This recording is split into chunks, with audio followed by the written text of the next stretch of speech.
소중한 사연을 나누는 세상만사입니다. 여러분의 이야기가 누군가에게는 위로와 용기가 될 거라 믿습니다. 그럼 오늘도 함께 시작해 볼까요? 안녕하세요. 36살 여성이고요. 지금은 무직입니다. 예전에는 남편과 함께 작은 카페를 운영했었는데요. 제가 오늘 이렇게 사연을 보내는 이유는 정말 믿기 어려운 일을 겪었기 때문입니다. 혹시 저와 같은 일을 겪고 계신 분이 있다면 도움이 되었으면 하는 마음으로 용기를 내어 말씀드립니다. 먼저 결론부터 말씀드릴게요. 저는 남편에게 재간을 절반 떼어준 다음 날 이혼 서류를 받았습니다. 그리고 제 명의로 되어 있던 모든 재산을 잃었습니다. 심지어 제가 죽기를 바랐다는 사실도 나중에 알게 되었고요. 하지만 지금 이 순간 저는 모든 것을 되찾았습니다. 남편은 제가 준 간이 그를 배신해서 평생 장애를 안고 살게 되었고 저는 새로운 삶을 시작했습니다. 어떻게 그럴 수 있었는지 처음부터 차근차근 말씀드릴게요. 결혼한 지 올해로 10년이 되었습니다. 남편 정현우는 작은 무역회사에서 부장으로 일하고 있었고 저는 남편과 함께 동네에서 작은 카페를 운영하고 있었어요. 아들 하나가 있는데 올해 9살입니다. 평범하고 조용한 삶이었죠. 남편은 성실하고 착한 사람이라고 생각했어요. 물론 가끔 술을 마시고 늦게 들어오거나 스트레스를 받으면 짜증을 내기도 했지만 그래도 가정적이고 책임감 있는 남편이라고 믿었습니다. 결혼 초기를 돌이켜보면 정말 행복한 시절이었어요. 우리는 대학교 선후배 사이였는데 현우 오빠가 저에게 먼저 고백했습니다. 당시 저는 23, 현우 오빠는 26이었어요. 오빠는 정말 다정하고 따뜻한 사람이었습니다. 데이트할 때마다 제가 좋아하는 걸 기억해뒀다가 깜짝 선물로 주곤 했어요. 꽃을 좋아한다고 했더니 매주 다른 꽃을 사다 주고 책을 좋아한다고 하니까 서점에서 몇 시간씩 같이 책을 고르며 시간을 보냈죠. 연애 3년 만에 결혼했는데 그때가 제 인생에서 가장 행복한 순간이었던 것 같아요. 현우 오빠는 결혼식 준비를 하면서도 제 의견을 최우선으로 존중해줬어요. 신혼집도 제가 원하는 동네에 구했고 인테리어도 제 취향에 맞춰서 했습니다.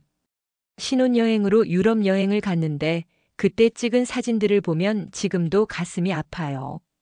그렇게 행복해하는 저와 현우 오빠의 모습이 거짓말 같거든요. 결혼 첫 해는 정말 달콤했어요.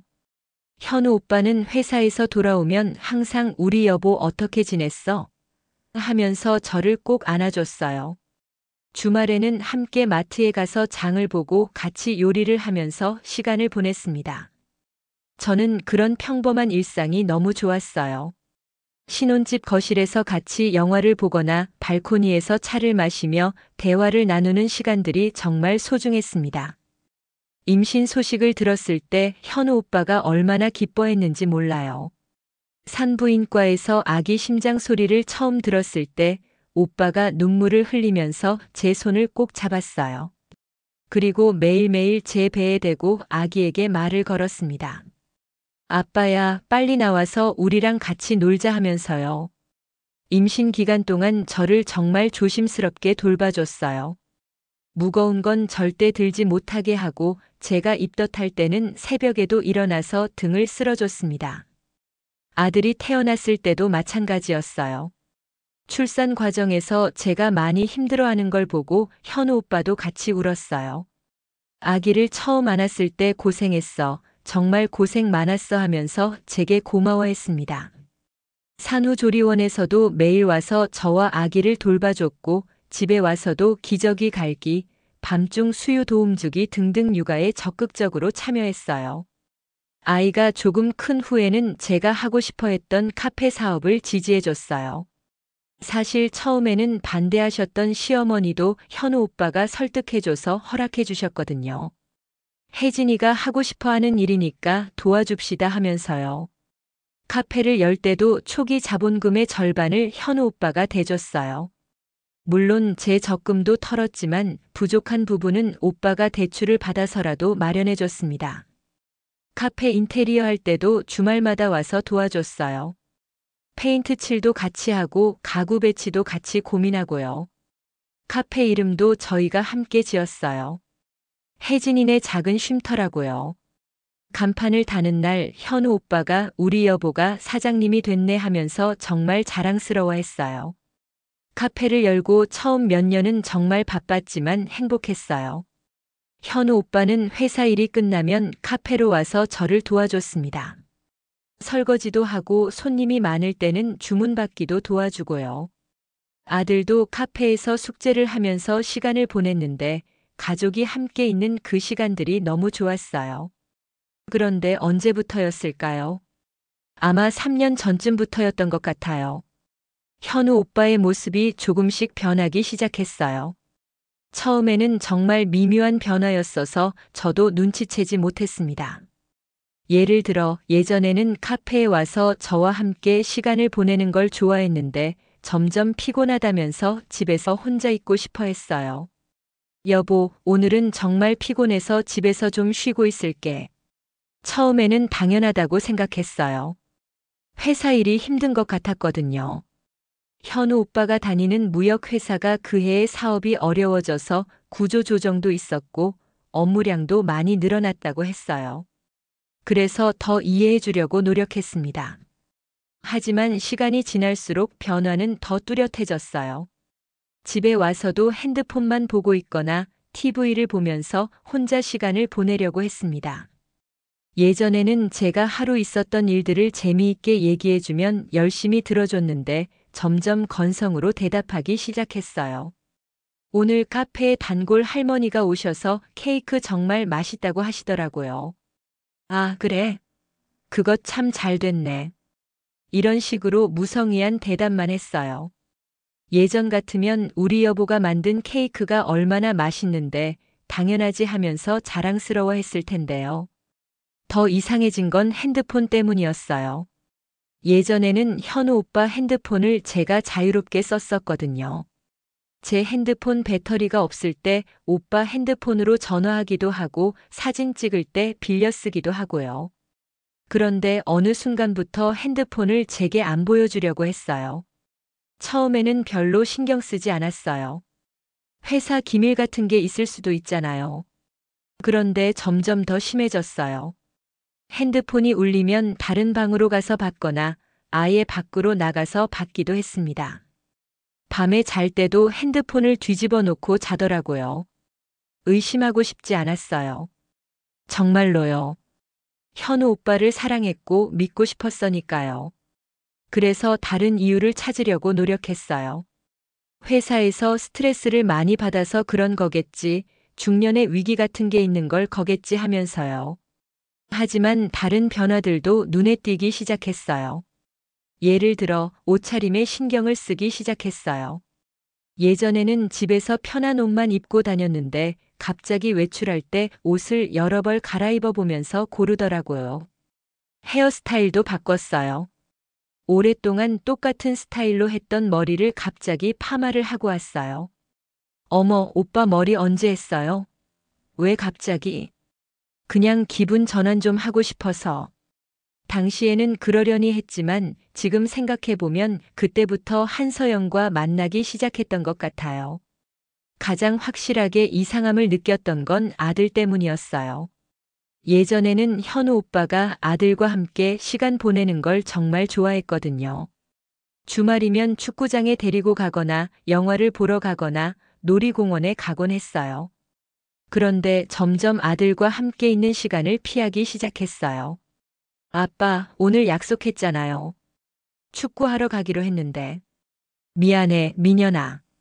아빠가 오늘 급한 일이 생겨서 다음에 가자.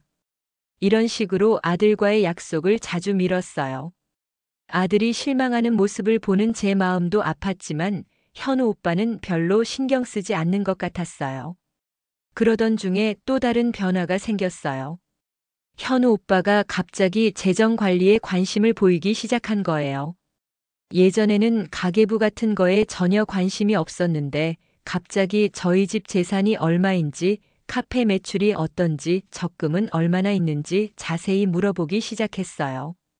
여보, 우리 집 전세 보증금이 얼마였지? 왜요? 갑자기 왜 그런 걸 물어보세요? 그냥 궁금해서. 요즘 부동산 시세가 많이 올랐다는데 우리 집은 어떨까 싶어서. 그때는 단순한 호기심인 줄 알았어요. 실제로 그 무렵 부동산 가격이 많이 올라서 주변에서도 그런 얘기들을 많이 하고 있었거든요. 하지만 현우 오빠의 질문은 점점 더 구체적이고 집요해졌어요. 제 이름으로 된 적금 통장이 몇 개인지, 카페 권리금은 얼마인지, 심지어 제가 결혼 전에 모아둔 돈까지 물어보더라고요. 혜진아, 너 결혼 전에 모아둔 돈이 얼마나 됐지? 왜요? 그건 이미 집 살 때 다 썼잖아요. 아니야, 그 외에 따로 모아둔 거 없어. 적금이나 펀드 같은 거. 그런 대화를 할 때마다 묘한 기분이 들었어요. 왜 갑자기 제 개인 재산에 관심을 갖는 걸까요? 하지만 부부 사이에 그런 얘기를 하는 게 이상한 건 아니니까 그냥 솔직하게 다 말해줬어요. 지금 생각해보니 그때부터 현우 오빠가 계획을 세우기 시작했던 것 같아요. 제 재산 규모를 파악하고 어떻게 하면 그걸 자신 명의로 옮길 수 있을지 고민했던 거죠. 그리고 또 한 가지 이상했던 건 갑자기 보험에 관심을 보이기 시작한 거예요. 어느 날 갑자기 보험 설계사를 집으로 불러서 상담을 받더라고요. 여보, 보험 좀 새로 들어야겠어요. 우리가 지금 보장이 부족한 것 같아서. 지금 것도 충분한 것 같은데요. 아니야, 요즘 의료비가 얼마나 비싼데. 혹시라도 큰 병에 걸리면 어떻게 할 거야? 당시에는 그게 저를 걱정해서 하는 말인 줄 알았어요. 가장으로서 가족을 위해 보장을 늘리려는 거라고 생각했죠. 그래서 보험 상담을 받는 것도 찬성했어요. 그런데 보험 설계사와 상담하는 과정에서 이상한 점을 발견했어요. 현우 오빠가 주로 관심을 보이는 건 자신의 보험이 아니라 제 보험이었거든요. 특히 사망보험금 액수에 대해서 유독 관심이 많았어요. 혜진이 사망보험금을 좀 더 늘릴 수 있을까요? 지금도 충분하다고 생각하는데요. 아니에요. 요즘 물가가 얼마나 올랐는데 이 정도로는 부족해요. 그래서 결국 제 명의로 거액의 사망보험을 들게 되었어요. 수익자는 당연히 현우 오빠로 했고요. 그때는 정말 제 만약의 사태를 대비해서 하는 일이라고 생각했어요. 하지만 지금 돌이켜보면 그때부터 현우 오빠의 계획이 본격적으로 시작되었던 것 같아요. 제가 수술 중에 죽으면 재산과 보험금을 모두 가져갈 수 있도록 미리 준비를 해둔 거죠. 그렇게 현우 오빠의 이상한 행동들이 계속되던 중에 결정적인 사건이 일어났어요.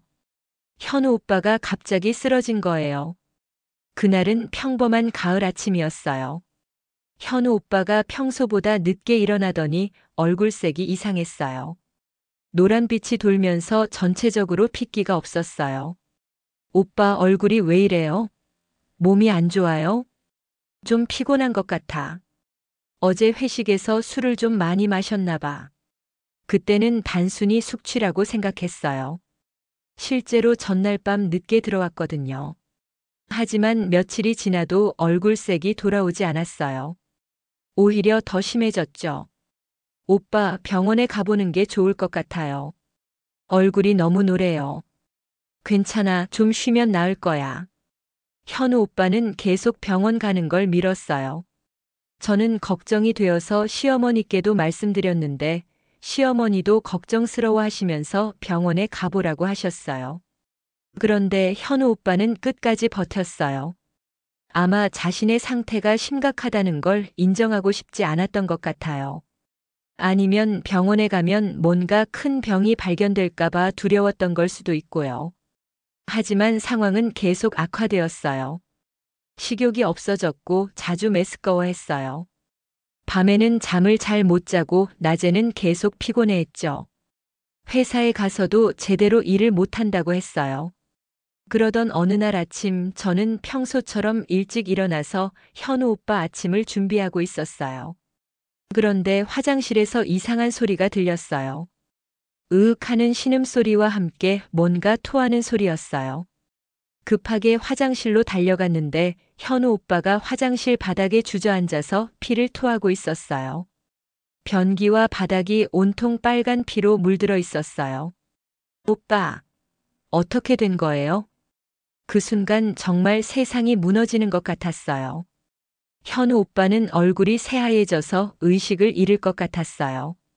더 이상 망설일 수 없었죠. 119요? 급히 구급차 좀 보내주세요. 구급차가 올 때까지 현우 오빠를 부축해서 거실 소파에 눕혀놓았어요. 손이 얼음처럼 차갑고 맥박도 약하게 뛰고 있었어요.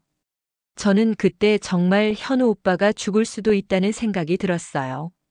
오빠 괜찮아요. 괜찮을 거예요. 병원에 가면 나을 거예요. 계속 그렇게 말하면서 현우 오빠의 손을 잡고 있었어요. 구급차가 올 때까지의 그 10분이 정말 길게 느껴졌어요. 응급실에 도착해서 의료진들이 현우 오빠를 응급처치하는 동안 저는 복도에서 기다리고 있었어요. 시어머니와 시아버지도 급히 오셨고 현우 오빠의 형도 회사에서 달려왔어요.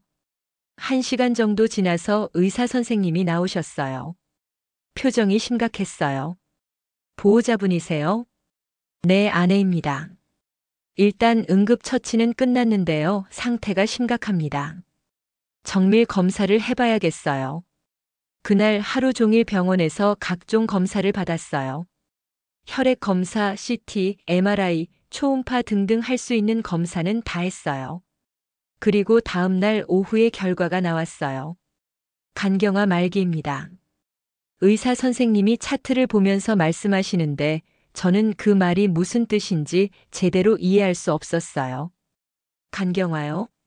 그게 얼마나 심각한 건가요? 매우 심각합니다. 이미간 기능이 상당히 떨어진 상태예요. 지금 상태로는 간 이식이 유일한 치료 방법입니다. 그 순간 머리가 하얘졌어요. 간 이식이라니요. 그런 건 드라마나 영화에서나 보던 일인데 제가 직접 겪게 될 줄은 몰랐어요. 시어머니는 그 자리에서 울음을 터뜨렸어요. 시아버지도 얼굴이 새하얘지셨고요. 저는 그저 멍하니 의사 선생님의 설명을 들었어요. 간경화의 원인이 뭔가요? 저희 남편은 술을 그렇게 많이 마시지 않는데요. 여러 가지 원인이 있을 수 있어요. 바이러스성 간염, 스트레스, 과로, 유전적 요인 등이 복합적으로 작용했을 가능성이 높습니다. 현우 오빠는 어릴 때 B형 간염에 걸렸던 적이 있다고 들었어요.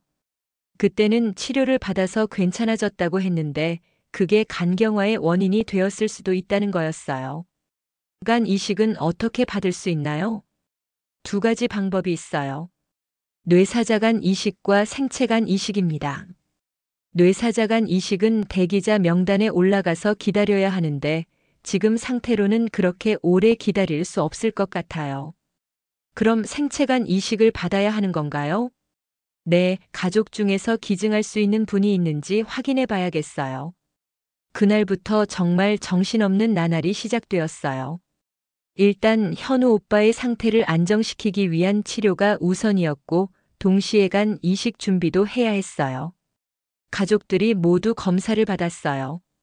시어머니는 나이가 많아서 기증자가 될 수 없었고 시아버지도 마찬가지였어요. 현우 오빠의 형은 당뇨가 있어서 안 된다고 했고 누나는 임신 중이라서 불가능했어요. 결국 저만 남았어요. 제가 검사를 받아보니 다행히 모든 조건이 맞았어요. 혈액형도 같고 간 기능도 좋고 전체적인 건강 상태도 양호했어요. 부인께서 기증하시는 게 가장 적합할 것 같습니다.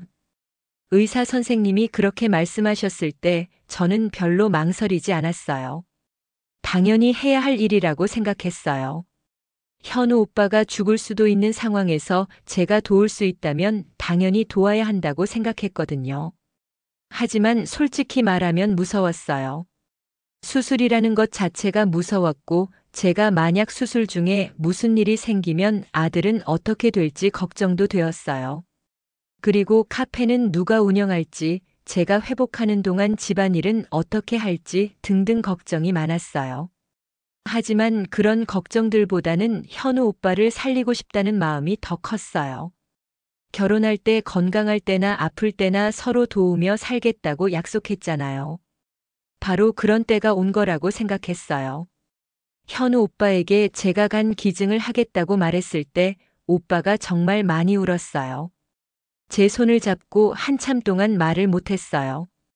고마워, 정말 고마워. 내가 어떻게 이런 복을 받았을까? 당연한 일이에요, 오빠.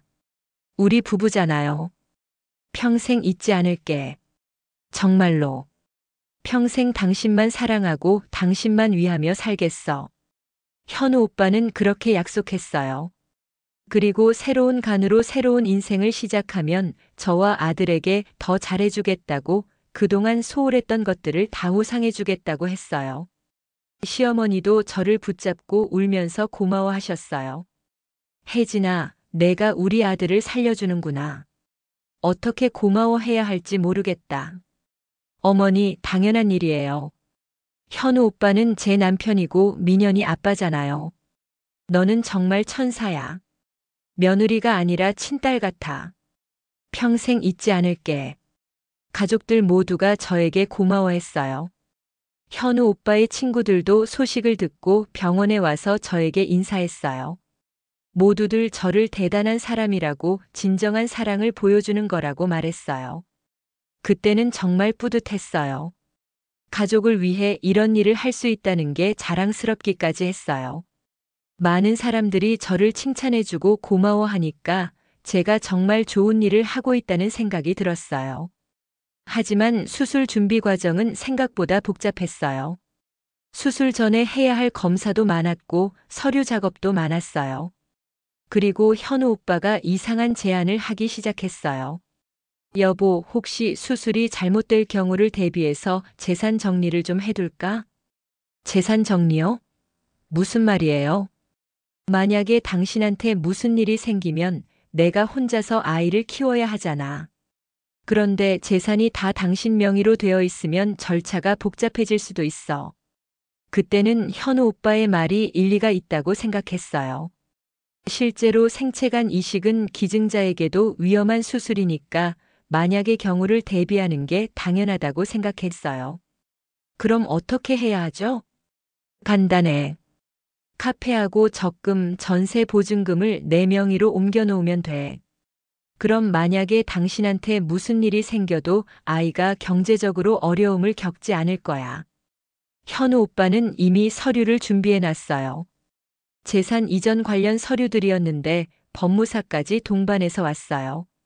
부인, 이 서류들에 서명하시면 돼요. 만약에 사태에 대비한 거니까 걱정하지 마세요. 법무사도 그렇게 설명해 줬어요.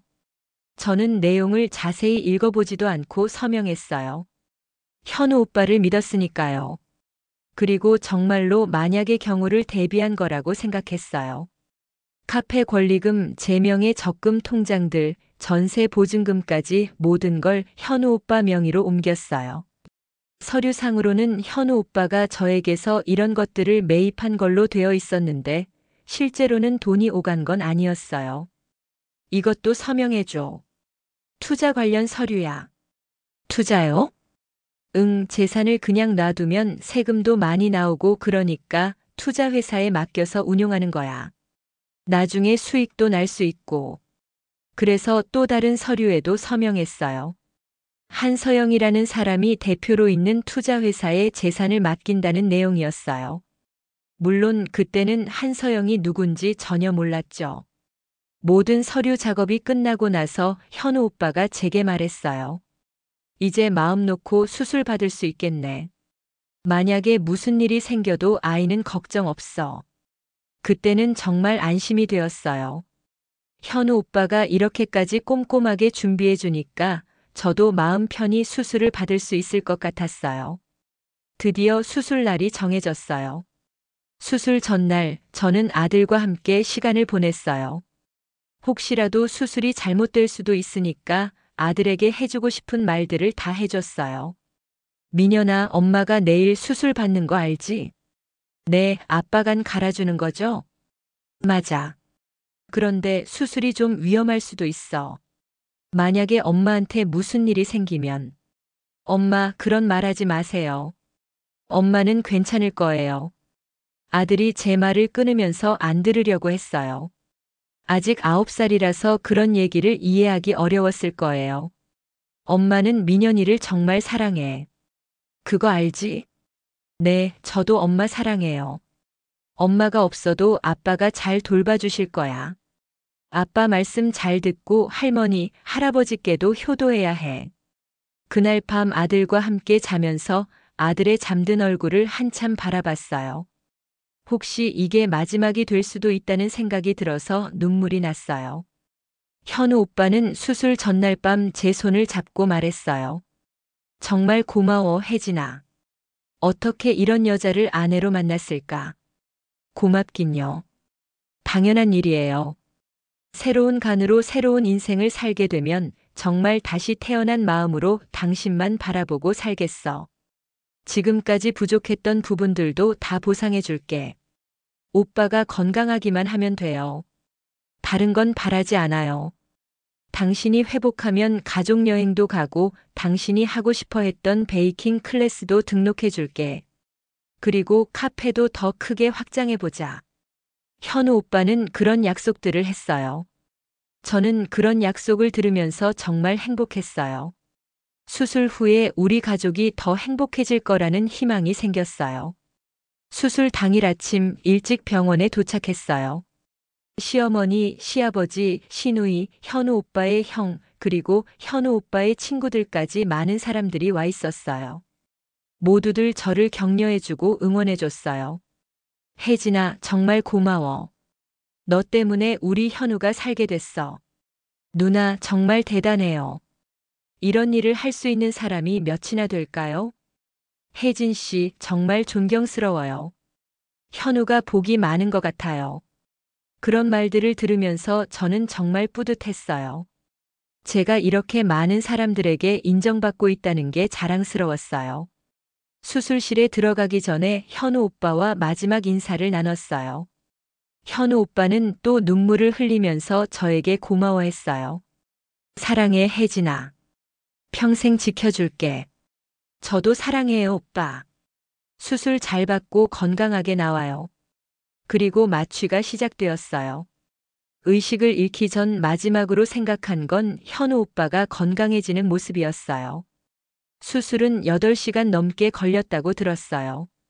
제간 오른쪽 옆 절반을 떼어내서 현우 오빠에게 이식하는 수술이었어요. 다행히 수술은 성공적이었다고 했어요. 정신을 차린 건 다음 날 오후였어요. 온몸이 아팠지만 일단 살아있다는 게 다행이었어요. 간병인 아주머니가 물을 먹여주면서 말했어요. 수술 잘 끝났어요. 남편분도 무사히 수술 받으셨고요. 그 말을 듣고 정말 안도했어요. 현우 오빠도 무사하고 저도 살아있고 이제 모든 게 잘 될 거라는 생각이 들었어요. 하지만 이상했어요. 수술이 끝난 후에도 현우 오빠가 저를 보러 오지 않았어요. 간병인 아주머니에게 물어보니 현우 오빠도 수술 받느라 힘들어서 아직 회복 중이라고 했어요. 환자분도 중환자실에 계시니까 조금 더 기다리셔야 할 것 같아요. 그러려니 했어요. 간 이식 수술을 받은 환자가 쉽게 움직일 수 있는 건 아니니까요. 이틀째에도 현우 오빠는 오지 않았어요. 시어머니나 다른 가족들도 안 왔어요. 간병인 아주머니에게 물어봤더니 현우 오빠 쪽 회복에 집중하고 있다고 했어요. 많은 사람이 한꺼번에 오면 환자분한테 좋지 않으니까 조금씩 나눠서 면회하시는 것 같아요. 그래도 뭔가 이상하다는 생각이 들기 시작했어요. 아무리 그래도 수술 받은 지 이틀이나 지났는데 한 번도 안부를 묻지 않는다는 게 이상했어요. 사흘째 되는 날 오후 드디어 현우 오빠가 나타났어요. 그런데 예상했던 모습과는 전혀 달랐어요. 감사해하는 기색도 없고 오히려 차가운 표정이었어요. 오빠 어떻게 지내셨어요? 많이 아프셨죠? 제가 반갑게 인사했는데 현우 오빠는 별로 반응이 없었어요. 그리고 곧바로 서류 봉투를 제 침대 위에 올려놓았어요. 이게 뭐예요? 이혼 서류야. 그 말을 듣는 순간 정말 귀를 의심했어요. 뭐라고요? 이혼하자. 도장 찍어. 무슨 소리예요? 장난하지 마세요. 저는 현우 오빠가 농담을 하는 줄 알았어요. 제가 간을 떼어준 지 겨우 사흘밖에 안 됐는데 이혼 서류라니요. 장난 아니야. 진심이야. 현우 오빠의 표정은 정말 진지했어요. 농담기라고는 전혀 찾아볼 수 없었어요. 왜요? 도대체 왜 그런 소리를 해요? 그냥 이제 각자 갈 길 가자는 거야. 어차피 우리 사이에 사랑 같은 건 남아있지 않잖아. 사랑이 남아있지 않다고요? 그럼 지금까지 10년은 뭐였어요? 제가 왜 간을 떼어줬는데요? 그건 고마워하고 있어. 정말로. 덕분에 새로운 인생을 살 수 있게 됐거든. 현우 오빠는 마치 별일 아닌 것처럼 말했어요. 저는 정말 충격을 받았어요. 새로운 인생이요?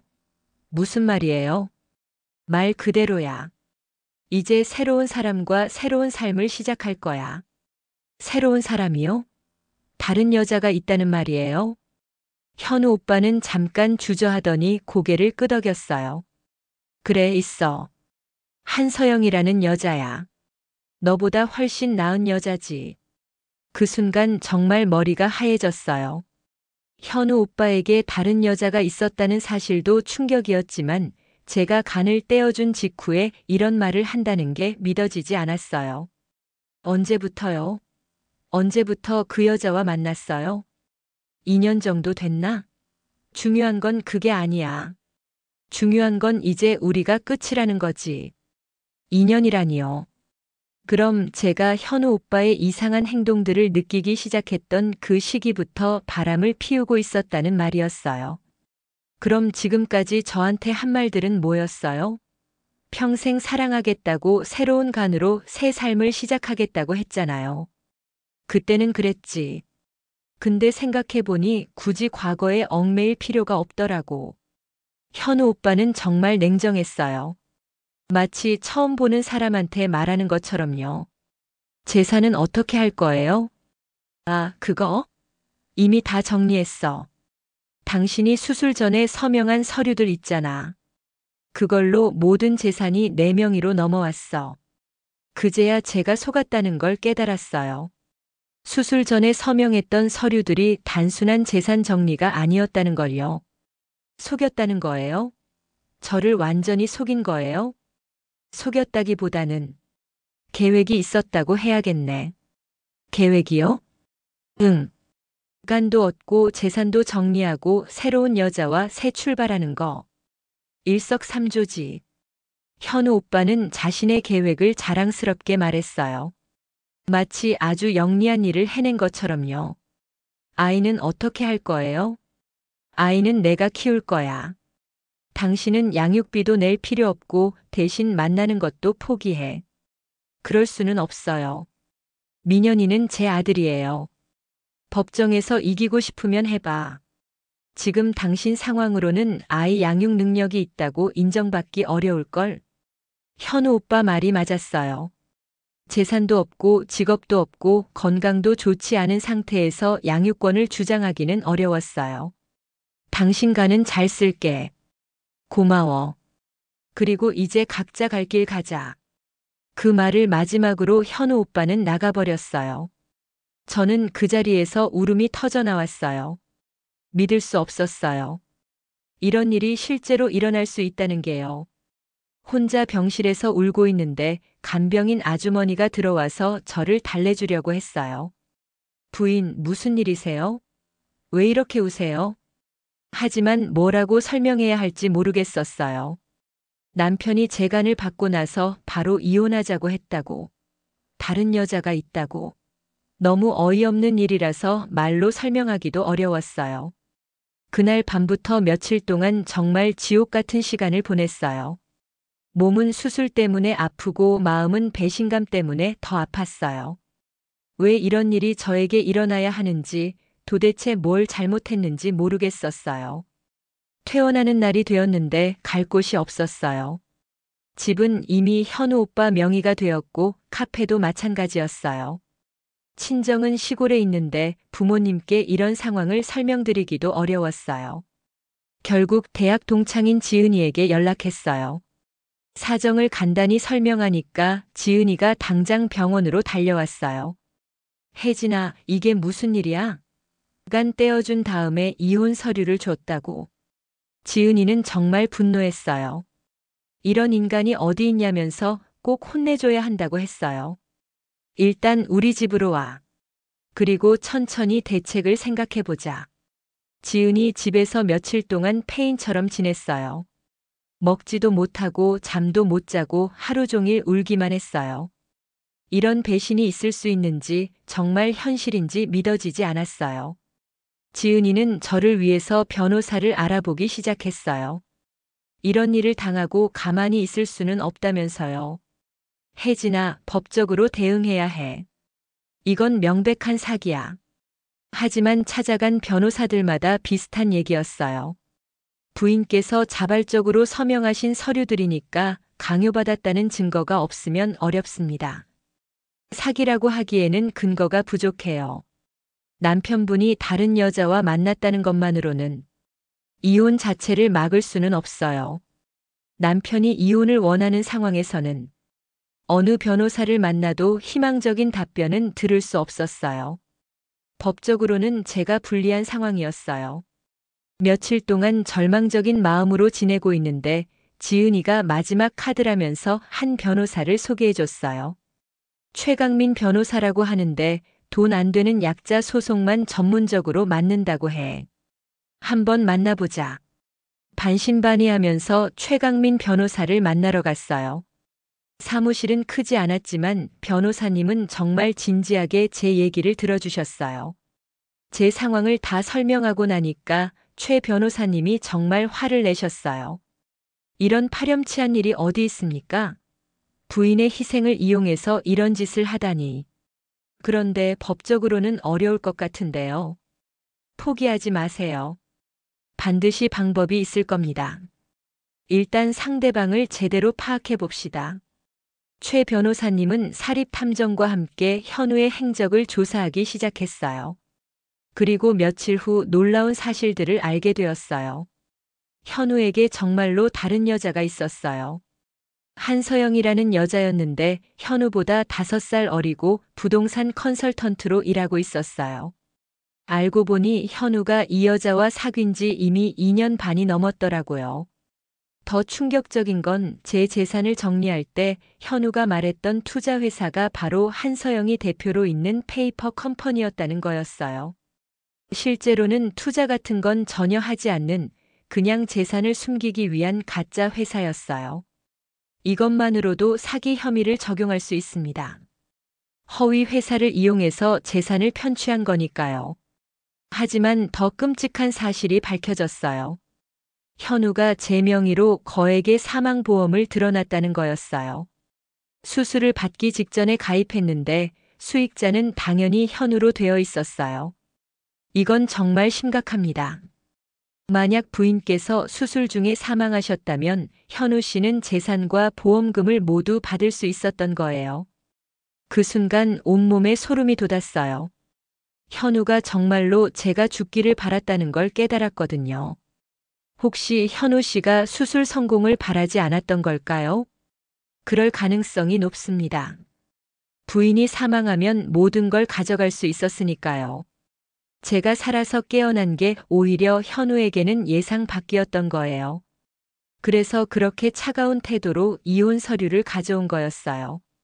이제 확실한 증거들이 있으니까 사기 및 살인 미수 혐의로 고발할 수 있습니다. 하지만 최 변호사님은 한 가지 더 필요하다고 했어요. 결정적인 증거가 하나 더 있으면 좋겠어요. 현우 씨나 한서영 씨 아니면 시어머니가 직접 범행을 시인하는 증거 말이에요. 그래서 나온 아이디어가 녹음이었어요. 제가 시어머니를 만나서 용서를 빌면서 대화를 녹음하자는 거였어요. 범죄자들은 자신이 성공했다고 생각할 때 자만해서 실수를 합니다. 시어머니께서 승리감에 도취되어 있을 때 만나보세요. 처음에는 정말 무서웠어요. 시어머니를 만난다는 것 자체가 두려웠어요. 하지만 이대로 포기할 수는 없었어요. 시어머니께 전화를 드렸어요. 어머니, 저 혜진이에요. 혜진이? 너 뭐 하는 거야? 어머니, 죄송합니다. 제가 잘못 생각했어요. 현우 오빠와 서영 씨를 축복하고 싶어요. 뭐라고? 정말이에요. 제가 너무 이기적이었어요. 현우 오빠나 건강해지는 게 가장 중요한 건데 제 욕심만 부렸네요. 시어머니는 처음에는 의심스러워 하셨지만 제가 계속 비굴하게 구니까 점점 누그러지셨어요. 그래, 내가 그렇게 생각한다면 다행이지. 어머니께 정식으로 사과드리고 싶어요. 만나 뵐 수 있을까요? 그렇게 해서 시어머니와 만날 약속을 잡았어요. 장소는 시어머니 댁 근처 카페였어요. 녹음기를 가방 속에 숨기고 만나러 갔어요. 시어머니는 저를 보더니 비웃는 듯한 표정을 지으셨어요. 어머니, 정말 죄송해요. 저는 눈물을 흘리면서 시어머니께 사과했어요. 현우와 서영을 축복하겠다고 모든 걸 포기하겠다고 했어요. 정말 비굴하게 굴었어요. 처음에는 시어머니도 차갑게 반응하셨지만 점점 자만하기 시작하셨어요. 그래, 내가 그런 마음을 먹었다니 다행이야. 어머니, 제가 너무 철없었어요. 현우 오빠같이 좋은 사람이 더 좋은 여자를 만나는 게 당연한 건데. 맞아, 서영이는 너하고는 급이 달라. 대학도 좋은 데 나왔고 집안도 괜찮고. 시어머니는 한서영을 자랑하기 시작하셨어요. 그리고 점점 더 솔직하게 말씀하시기 시작했어요. 사실 나도 처음에는 서영이를 반대했어. 현우가 결혼한 상태였으니까. 근데 서영이가 워낙 똑똑한 애야. 현우의 상황을 다 알고도 기다려준다고 하더라고. 그래서 어떻게 하셨어요? 그때 마침 현우가 아프게 됐잖아. 간 이식을 받아야 한다고 하니까 이거다 싶었지. 시어머니는 현우의 병이 오히려 기회였다고 말씀하셨어요. 내가 간을 떼어주겠다고 했을 때 우리가 얼마나 기뻤는지 알아? 간도 구하고 재산도 정리하고 일석이조였어. 재산 정리요? 그래, 현우가 서영이한테 조언받아서 다 계획한 거야. 수술 핑계로 내 재산을 다 현우 명의로 옮기는 거. 시어머니는 그들의 계획을 자세히 설명해 주셨어요. 저는 녹음이 되고 있다는 걸 알고 있었지만 그래도 들으면서 충격을 받았어요. 그런데 내가 살아나는 바람에 계획이 조금 틀어졌지. 무슨 말씀이세요? 사실 수술 중에 무슨 일이 생겼으면 더 좋았을 텐데. 그럼 재산의 보험금까지 받을 수 있었을 거 아니야. 시어머니는 정말로 제가 수술 중에 죽기를 바랐다고 털어놓으셨어요. 어머니. 그래도 결과적으로는 목적을 달성했으니까 된 거지. 현우는 건강해졌고 재산도 다 정리됐고 좋은 여자도 만났고. 시어머니는 한서영에 대해서도 자세히 말씀해 주셨어요. 이미 한서영을 며느리로 인정하고 있다고 곧 재혼할 거라고 하셨어요. 서영이는 내하고는 비교도 안 돼. 똑똑하고 예쁘고 집안도 좋고. 우리 현우한테 딱 맞는 여자야. 저는 그동안 뭐였나요? 너는 제 역할을 다 한 거지. 간도 주고 재산도 정리해주고. 이제 할 일은 다 끝났어. 시어머니는 제가 얼마나 멍청한지 어떻게 그렇게 쉽게 속을 수 있는지 비웃으셨어요. 내 간으로 우리 아들이 새 생명을 얻었는데 또 좋은 여자도 만났으니 얼마나 다행이야. 현우가 정말 영리해. 내 같은 바보를 어떻게 이용할지 다 계획을 세웠으니까. 시어머니는 계속해서 그들의 계획을 자랑스럽게 얘기하셨어요. 모든 대화가 녹음되고 있다는 걸 전혀 모르시고요. 이제 와서 아무리 발버둥 쳐도 소용없어. 법적으로도 이길 방법이 없어. 내가 자발적으로 다 서명했으니까. 심지어 보험금 이야기까지 나왔어요. 사실 내가 죽었다면 보험금으로 더 큰 집도 사고 서영이와 신혼여행도 호화롭게 갈 수 있었을 텐데 아쉽더라. 1시간 넘게 이런 얘기를 들어야 했어요. 정말 견디기 힘들었지만 모든 걸 다 녹음했어요.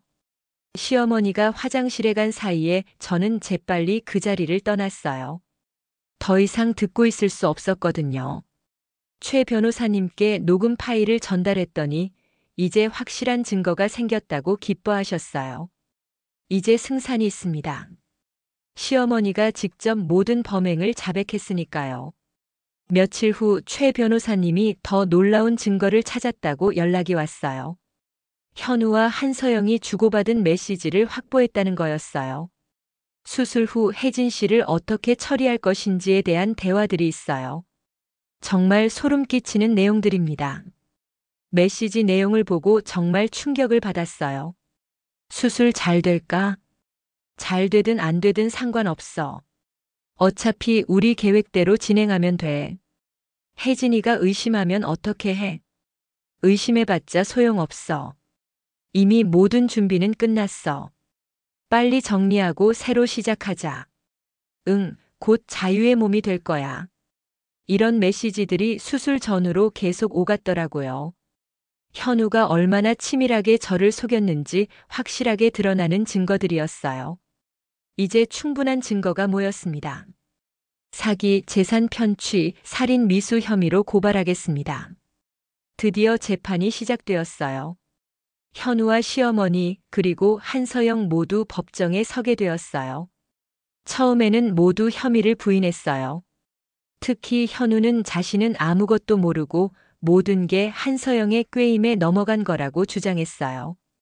저는 아내를 사랑했습니다.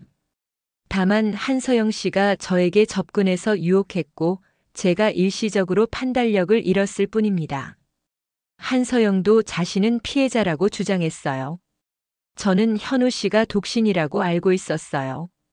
나중에 결혼한 상태라는 걸 알았지만 그때는 이미 감정이 깊어진 후였어요. 시어머니는 아예 모든 걸 부인하셨어요. 저는 며느리 일에 관여한 적이 없어요. 아들이 하는 일에 대해서는 전혀 몰랐습니다. 하지만 시어머니의 녹취록이 공개되자 분위기가 완전히 바뀌었어요. 법정에서 녹취록이 재생되는 동안 모든 사람들이 충격에 빠졌어요. 내간으로 목숨 살리고 돈까지 챙겼으니 우리 아들이 얼마나 영리하냐. 수술 중에 무슨 일이 생겼으면 더 좋았을 텐데. 내 같은 바보를 어떻게 이용할지 다 계획을 세웠으니까. 이런 말들이 법정에 울려 퍼졌을 때 현우의 얼굴이 새하얘졌어요. 시어머니도 자신이 한 말이라는 걸 부인할 수 없었어요. 재판관님도 상당히 분노하신 것 같았어요. 이런 파렴치한 범죄는 처음 봅니다. 배우자의 희생을 이용해서 이런 계획을 세우다니 정말 용납할 수 없는 일입니다. 그 다음에는 현우와 한서영의 메시지가 공개되었어요. 법정에서 이런 내용들이 읽혀질 때 저는 다시 한번 충격을 받았어요. 수술 후 혜진이를 어떻게 처리할 것인지. 빨리 정리하고 새로 시작하자. 이런 메시지들을 들으면서 저는 정말 현우가 저를 사람으로 여기지 않았다는 걸 깨달았어요. 재판이 진행되는 도중에 예상치 못한 일이 일어났어요. 현우가 갑자기 법정에서 쓰러진 거예요. 피고인이 쓰러졌습니다. 의료진을 불러주세요. 현우는 응급실로 옮겨졌는데 이식받은 간에서 급성 거부 반응이 일어났다고 했어요. 극심한 스트레스가 원인인 것 같습니다. 재판 과정에서 받은 충격이 면역 체계에 영향을 주어서 거부 반응을 유발한 것 같아요. 의사 선생님은 그렇게 설명해 주셨어요. 처음에는 일시적인 거부 반응일 수도 있다고 했지만 상황은 계속 악화되었어요. 며칠 후 결과가 나왔는데 현우는 영구적인 장애 판정을 받게 되었어요. 간 기능이 심각하게 떨어져서 평생 치료를 받아야 한다고 했어요. 그 순간 정말 복잡한 감정이 들었어요. 한편으로는 인과응보라는 생각이 들면서도 다른 한편으로는 씁쓸했어요. 최 변호사님은 이 상황을 두고 말씀하셨어요. 부인께서 남편에게 준 간이 결국 남편을 배신한 셈이네요. 정말 아이러니한 일입니다. 정말 그런 것 같았어요. 제가 사랑으로 준 간이 결국 현우 자신을 벌하는 도구가 된 거예요. 한서영은 현우가 쓰러지자 바로 태도를 바꿨어요. 자신은 현우에게 속았다고 모든 게 현우의 계획이었다고 주장하기 시작했어요. 저는 현우 씨가 정말 이혼할 거라고 믿었어요. 이런 계획이 있다는 건 전혀 몰랐습니다. 하지만 이미 확보된 메시지와 증거들 때문에 한서영의 주장은 받아들여지지 않았어요. 결국 한서영도 공범으로 인정되어 구속되었어요. 시어머니는 아들의 상태를 보고 완전히 무너지셨어요. 자신이 한 말들 때문에 아들이 이렇게 되었다고 생각하니까 견딜 수 없으셨던 것 같아요. 내가 현우를 이렇게 만들었구나. 시어머니도 결국 공범으로 인정되어 처벌을 받게 되었어요. 재판 결과는 제가 원했던 것보다 훨씬 좋았어요. 모든 재산을 되찾을 수 있었고 정신적 피해에 대한 위자료도 받을 수 있었어요. 현우는 사기, 재산 편취, 살인 미수 혐의로 실형을 선고받았어요. 한서영도 공범으로 처벌받았고 시어머니도 공범 혐의로 벌금형을 받으셨어요. 무엇보다 제가 얻은 가장 큰 것은 진실이었어요. 제가 왜 이런 일을 당했는지, 누가 저를 속였는지 모든 게 명확하게 밝혀졌어요. 아들과의 관계도 회복할 수 있었어요. 처음에는 아빠와 할머니 편에 서서 저를 멀리했지만 진실이 밝혀진 후에는 다시 제게 돌아왔어요. 엄마, 미안해요. 아빠가 거짓말했던 거예요? 응, 그래. 하지만 민현이는 잘못한 게 없어. 아이도 충격을 받았겠지만 시간이 지나면서 이해하게 될 거라고 생각해요. 지금은 새로운 삶을 시작했어요. 최 변호사님의 제안으로 홀로서기 여성지원재단을 설립했어요. 저처럼 배신당하고 상처받은 여성들을 도와주는 일을 하고 있어요. 법률 지원도 해드리고 심리 상담도 연결해드리고 경제적 자립을 위한 교육도 제공하고 있어요. 재단에는 정말 많은 분들이 도움을 요청하러 오세요. 저처럼 갑작스럽게 배신당한 분들도 있고 가정폭력에 시달리는 분들도 있고 경제적으로 어려움을 겪는 분들도 있어요. 그분들의 이야기를 들을 때마다 제가 겪은 일이 저만의 문제가 아니라는 걸 깨달아요. 우리 사회에 이런 일들이 생각보다 많이 일어나고 있어요. 재단 일을 하면서 제가 많이 성장했다고 생각해요. 예전에는 남편에게 의존적이었고 가족을 위해 희생하는 게 당연하다고 생각했어요. 하지만 지금은 저 자신의 가치를 알고 당당하게 살아가고 있어요. 아들과도 새로운 관계를 만들어가고 있어요. 예전처럼 무조건적으로 희생하는 엄마가 아니라 한 사람으로서 아들과 함께 성장하려고 해요. 엄마가 정말 멋있어요. 아들이 그렇게 말해줄 때 정말 뿌듯해요. 아들에게 강한 엄마의 모습을 보여줄 수 있어서 기뻐요. 가끔 현우 생각이 날 때가 있어요. 지금 어떻게 살고 있을까, 후회하고 있을까 하는 생각이 들기도 해요. 하지만 더 이상 미워하지는 않아요. 오히려 불쌍하다는 생각이 들어요. 진정한 사랑이 무엇인지 모르고 살다가 결국 모든 걸 잃고 혼자 남게 되었으니까요. 제가 준 간이 현우를 배신한 것도 어떻게 보면 당연한 일인 것 같아요. 사랑으로 준 것을 이기심으로 사용하려고 했으니까 그에 대한 대가를 치른 거죠.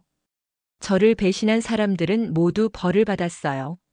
하지만 저는 복수를 했다고 생각하지 않아요. 그냥 정의가 실현된 거라고 생각해요. 지금 제 간은 원래의 절반밖에 없어요.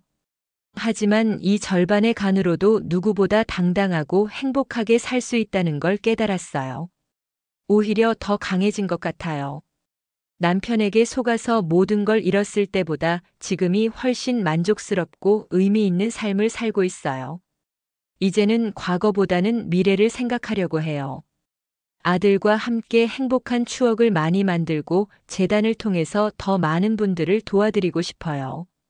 그리고 언젠가는 진정으로 저를 사랑해주는 사람을 만날 수도 있을 거라고 생각해요. 저는 이제 제 가치를 알고 있으니까 그런 사람을 알아볼 수 있을 거예요. 제가 이런 사연을 보내는 이유는 혹시 비슷한 상황에 계신 분들이 있다면 희망을 잃지 마시라고 말씀드리고 싶어서예요. 아무리 절망적인 상황이라도 아무리 혼자라고 느껴져도 반드시 해결책이 있어요.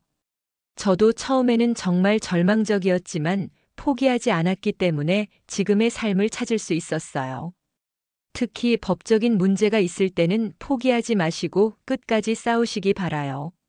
저도 처음에는 여러 변호사들이 소용없다고 했지만 끝까지 포기하지 않았기 때문에 정의를 찾을 수 있었어요. 그리고 무엇보다 자신을 사랑하시기 바라요. 다른 사람에게 배신당했다고 해서 자신의 가치가 떨어지는 건 아니에요. 오히려 그런 시련을 겪고도 일어설 수 있다면 그것이야말로 진정한 강함이라고 생각해요. 주변에 도움을 요청하는 것도 부끄러워하지 마세요. 저도 지은이 같은 친구가 없었다면 이겨낼 수 없었을 거예요. 혼자서 모든 걸 해결하려고 하지 마시고 도움을 받을 수 있는 곳은 적극적으로 찾아보세요. 마지막으로 저에게 도움을 주신 모든 분들께 감사의 마음을 전하고 싶어요. 지은이, 최강민 변호사님, 그리고 재단 설립을 도와주신 많은 분들. 이분들이 없었다면 지금의 제가 있을 수 없었을 거예요. 혹시 지금 힘든 시간을 보내고 계신 분이 있다면 포기하지 마세요. 저처럼 다시 일어설 수 있을 거예요. 그리고 더 강하고 당당한 사람이 될 수 있을 거예요. 간을 절반 잃었지만 저는 지금 그 어느 때보다 완전한 사람이 된 것 같아요. 진정한 사랑과 정의가 무엇인지 알게 되었고 제 인생의 주인이 바로 저라는 걸 깨달았어요. 여러분도 분명히 그런 날이 올 거예요. 희망을 잃지 마시고 끝까지 포기하지 마세요. 영상이 재미있으셨다면 구독과 좋아요, 댓글까지 부탁드리고 오늘도 건강하고 행복한 하루 되시길 바랍니다.